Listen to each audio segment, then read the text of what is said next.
The Montreal Canadiens have always lived in the shadow of their own mythology. A team draped in banners, haunted by legends, forever chasing echoes of the dynasty years. Every move, every player, is judged not just against today's NHL, but against the ghosts of the Forum. And in a city where hockey is not just a sport but a cultural identity, progress is never measured in straight lines. It's measured in hope, heartbreak, and the stubborn pursuit of relevance. This summer, that pursuit took on a sharper edge. When the Canadiens added Noah Dobson, the impact was immediate. A blue line that had looked fractured, raw, and undermanned suddenly had structure. Dobson is no savior, not in the mythic sense, but he's a stabilizer. A defender who brings control to chaos, patience to panic. He represents exactly what Montreal lacked in recent years. A defenseman capable of shouldering big minutes while still providing a transition game that doesn't collapse under pressure. And then there's Lane Hutson, the young star, small by NHL standards but electric in every sense of the word. Last season, he was a story of flashes, brilliant puck movement, fearless entries, but also the missteps of inexperience. Now, with NHL games under his belt, he carries himself differently. He's more deliberate, more comfortable against grown men, and yet he hasn't lost that unteachable creativity. Hutson and Dobson side by side don't just symbolize an upgrade. They symbolize possibility. For once, Montreal's defense doesn't feel like a liability. It feels like a work in progress with a future. Still, the scars of last season linger. The Canadiens' defense was not just young, it was fragile. Injuries piled up. Mistakes snowballed. Opponents feasted on the gaps, and no amount of goaltending heroics could mask the weaknesses. That memory hangs heavy. One acquisition, one season of growth, cannot erase it overnight. Montreal has improved, yes, but NHL defenses are measured in wars of attrition, not just talent on paper. There's still a long road to walk. And yet, in the midst of these tactical upgrades, a different name has surfaced. One that pulls the story backward as much as it pushes it forward. Tomas Plekanec. For most of the hockey world, his name does not surface when imagining the future of the Canadiens. He is a relic to some, a quiet figure from a generation caught between years of dominance and despair. But for those who watch him night after night, Plekanec represents something rare: reliability. He wasn't flashy. He wasn't loud. He was a forward who wore his craft like armor, who played both ends of the ice with a surgeon's precision, who lasted more than 1,000 NHL games not because of luck, but because of intelligence. He avoided the big hit. To some, that was cowardice. To others, it was survival. And in surviving, he gave Montreal the gift of consistency during years when stability was scarce. Now, whispers suggest his mind, his habits, his approach could have value in the modern room.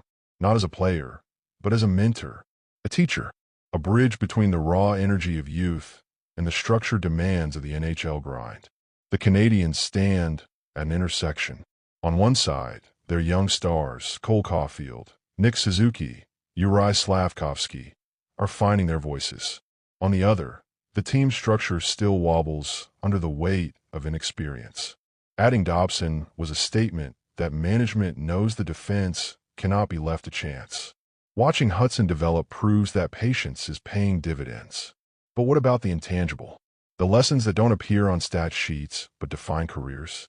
That is where a figure like Plekanec could matter. Montreal has a history of leaning on ghosts. Beliveau, Lafleur, Roy, names carved into stone, but too distant for the modern player to truly touch. Plekanec is different. He is a myth. He is memory. A man who lived through the grind of the 2000s and 2010s, who learned how to adapt without losing himself. For a defense core learning to balance flair with discipline, the Plekanec approach, quiet excellence, smart survival, could be as valuable as any systems meeting or video breakdown. But here lies the question: can the Canadiens bridge past and future without being trapped by either? The addition of Noah Dobson says yes. It says Montreal is ready to grow, ready to stop relying on raw hope alone. Hutson's progression says yes. It says development is working, that not every young defender will be crushed under expectation. But the lingering thought of Plekanec, of what he could bring if the organization found a role for him, speaks to something deeper. Montreal is searching not just for players, but for identity. In a league where defense wins championships, but often goes unnoticed, the Canadiens are attempting to reconstruct their backbone. Piece by piece, player by player, mentor by mentor. It will not be fast. It will not be clean. But for the first time in years, there is direction. History tells us that Montreal is not patient. Fans want banners, not building blocks. But hockey has changed. Dynasties are no longer built on quick fixes. They are built on layers, on foundations that can withstand the grind of an 82-game season and the suffocating intensity of the playoffs. Dobson is a layer. Hutson is a layer. And maybe, just maybe, Plekanec could be another. Not on the ice, but in the fabric of the culture. There is still risk.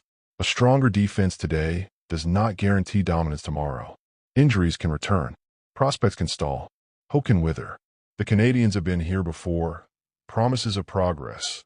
Flashes of brilliance, followed by collapse.